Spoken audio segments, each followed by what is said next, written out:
Welcome back to the Today Show Toronto. I'm Stoyan. On the show today, we have author, writer Frank Zakari. Now, we talked about the disability community with his brother, his family. I'd like to transition now into the veteran world. And exactly, Frank was a medic in Vietnam. So, Frank, without sharing too many stories, because I know a lot of people can't, a lot of veterans, they have a hard time talking about their service. But if you could you just share a little bit, just an overview about Vietnam? Like, oh my goodness, like, and being a medic, like that's, thank you. Thank you. Right, no problem. I was a medic near the end of the war, so I never actually was in where the fighting was, which was fortunate. The Army and the Navy medics were the ones that were where the bullets were flying. Okay. We dealt with more wounded after the fact. Okay. So the interesting thing about the Vietnam War is the people would come back, and the average age of a soldier in the United States was 19 years old. 19. 19. They had just finished their prom. I know that song. No, no, no, no, 19. No, no, no, no, 19. You know that song? No, no, no, no, 19. 19. Yeah. And yeah. they just graduated from high school. They just finished their prom, and now they're in a war. And they're just simply 19-year-olds are not prepared for that. World War II average age was 26. Big difference between a 19-year-old and a 26-year-old. So when they came back, and they still hadn't recognized PTSD or traumatic brain injury, it just was battle fatigue or whatever, you're weak or whatever the deal was. So they would come back, and they'd be at the hospital, and we had a number of psychiatrists there, and they would always say, if they get them to talk, and if they talk, move over and press this button on the wall, and the psychiatrist would, sit in the back and listen to hear what was going on, and they were devastated. It was beyond. They couldn't even rationalize what was occurring, because you're 19 years old, you're being shot at, you're shooting people are dying around you, napalm is going on. It's just. It's horrible. It's completely indescribable. And one of the things that one of the psychiatrists said, that the Vietnam War was so traumatic to the world, because it was the first time war and the horrors of war were brought into everybody's house on the 6 o'clock news. Yeah. That didn't happen in World War II or Korea or anything else. But now it was coming in. All right. And in the American people, we're having a lot of difficulty separating the soldier troop from the war, because they'd see all these atrocities, and they just connected the soldier, the troops, to all the crimes that were being done. And so when a number of the veterans came home, particularly after the Tet Offensive, they were spit on, and they were booed, and they were objectified, and it was horrible. It was a terrible thing, because these are young people. They didn't want to be there. Terrible. They did their duty. And we were drafted back then. There was a draft going on. So for sure they didn't want to be there. And it's something that the Vietnam veterans have said, we're never again going to let that happen. And so the Vietnam veterans have created a movement, so that the veterans, that's when they started to, well, thank you for your service. Okay, well, that's a wonderful thing, but veterans need far more than thank you for your service. Yeah. But it was a start. It was the start. And then when all the Middle Eastern stuff happened, you saw people coming up and saying, I support the troops, I don't support the war. And they were able to separate the two. And that was important. So that's what, and I got out of the military and went back to. No, that's wonderful perspective. Like, thank you for sharing that, Frank. And just to let you know, like, our platform is fully supportive of all veterans, either in America or Canada. So I would love to start connecting with you, with your fellow veteran, just for fellow support, and to exchange ideas, and and just love, really. And there's a gentleman. Whereabouts are you located currently? I'm either in San Diego or in Scottsdale, Arizona.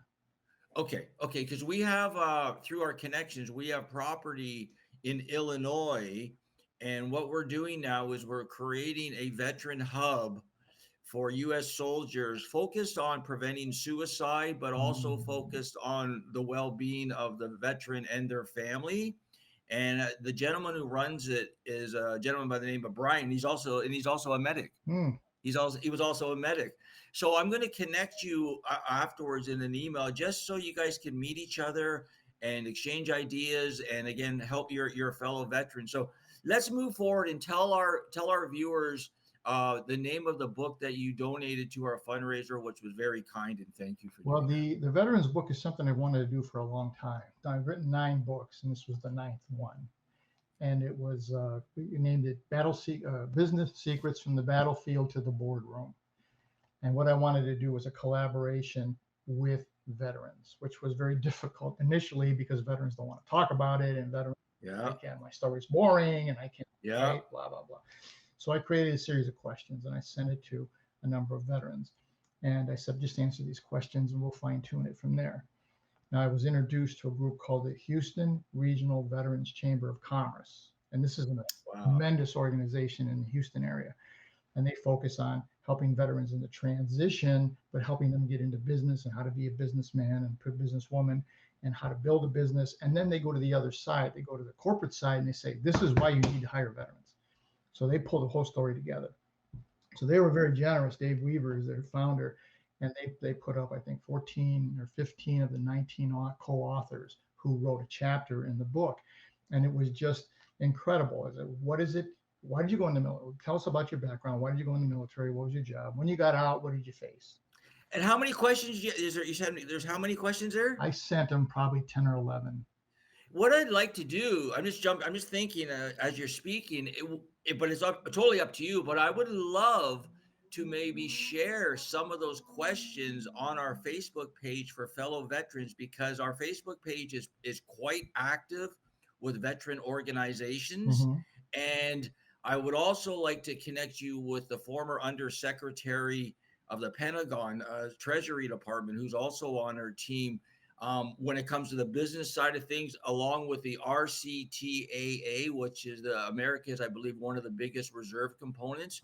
So that's where we're trying to duplicate what we're doing here in Canada, which is provide employment programs in media for persons with disabilities and veterans, so they can either get off assistance, Mhm. transition from the battlefield, learn a new skill in media, and get a job through the channel. So we're doing that here in Canada, and we're in the midst of duplicating that in the USA, because obviously there's 10 times or more of the need in the USA as compared to Canada. So any help, any connections you could help us with, we would really appreciate that. And then on the other side, we'd love to help you and your family, and maybe help you with those questions regarding your book. I'm just thinking, sorry, Yeah, no, that's fine. as we're speaking. One Yeah, of the things that yeah, happened was I didn't get as many as I wanted for the book, but Larry Broughton, who is a special forces veteran and now runs a chain of hotels, he wrote the foreword, and a gentleman named Dennis Pitoko, who was an Air Force veteran, he wrote an introduction.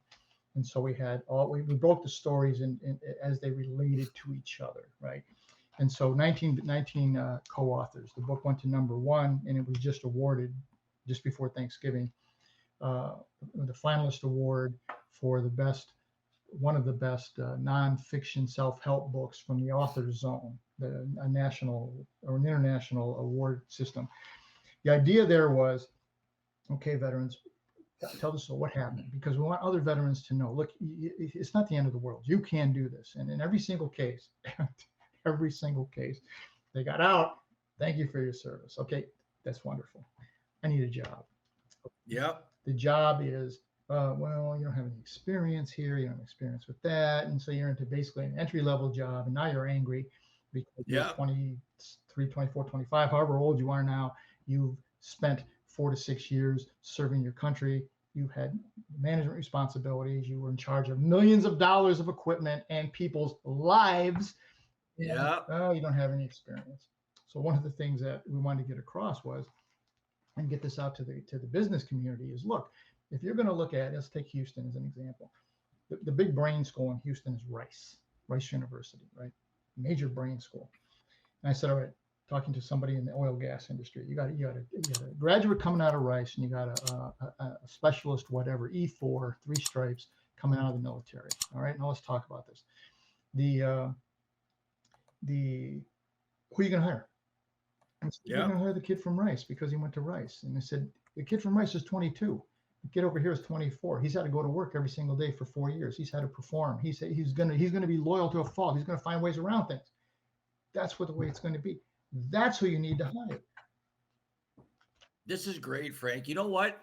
I mean, we brought you on to as an author, but when you gave us that little nugget about being a veteran, like, wow, the connection's even stronger. So if people want to find out more information, Frank, about your books or how to get in touch with you, is there any sort of email or website or anything that you can share with our viewers? Sure, a number of places. Website is frankzacari.com. Very simple. I'm on LinkedIn. I'm on Facebook. I'll connect with people who want to get with me. The books are all available on Amazon, or you can get them off the website, whichever it is the person wants. If you buy them on the website, we sign them and send them to you. If you buy them from Amazon, nobody can sign it. But Yeah. It's been quite an experience. One of the things that occurred because we had such success now with 9 books and 5 bestsellers is other authors have said, "Can you help us with a book?" So we created a marketing promotion program, which we call Trust the Process. And there's a lot of myths about writing a book. You wrote a book. I wrote 5 books before I figured this out. You write a book because you want to get it done. That's authors. I just want to get it done, and I'm going to put it out there, and everybody's going to buy it. Okay, well, that doesn't work. If you write it, they will come. Doesn't work. And the publishers don't market the book for you. They don't. So No. you got to market it yourself. So we put a whole program together that my partner Melissa Van Olsen and I do, and we create the campaign for the author, and we get it out there. Now we've had 11 consecutive books that went to #1, and 4 of the books have won awards. So if you're writing Oh, a this book, is great. talk to us. Okay, so so again, give out your website or your information, and then what we're gonna do, I'm gonna wrap the show. I'm gonna come back with some updates of the Today Show, and then we'll be touching base down the road for sure, Frank. So one more time, if people want to get in touch with you. Wonderful. Website is frankzacari.com.